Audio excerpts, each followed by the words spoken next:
In today's video, I'm going to teach you how to quickly enter wireframe mode in Blender. If you're modeling or troubleshooting geometry, wireframe mode is a lifesaver. It lets you see straight through your objects and view every edge and vertex without the solid shading getting in the way.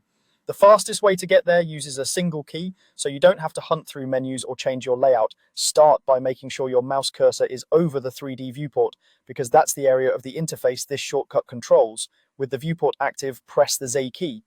Right away, a shading pie menu will appear around your cursor. This circular menu is designed for speed. It places the most common shading modes in different directions so you can get to them with a quick flick. From that pie menu, choose wireframe. You can move your mouse toward the slice labeled wireframe and release, or simply click on it if you prefer. The switch is instant. Your objects will now display only their edges, and you'll be able to see internal details and elements that were previously occluded. This is extremely helpful when you need to align vertices, check topology, or select elements inside dense models without guessing what's hidden behind a surface. If you press Z and don't see the pie menu, double check that your cursor is actually hovering over the 3D viewport and not over a panel, the timeline, or a different editor.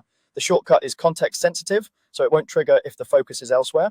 Also, a quick tap is usually enough, but you can hold Z while you aim your cursor if that feels more comfortable. The menu stays open as long as you need to select your option.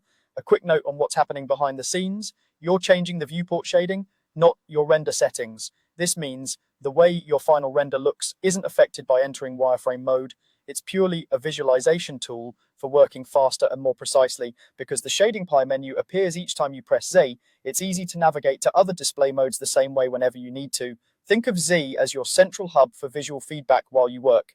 And that's all there is to it. Press Z to bring up the shading pie menu, then choose wireframe to switch instantly. Practice it a couple of times and it'll become second nature, letting you move in and out of wireframe without breaking your workflow.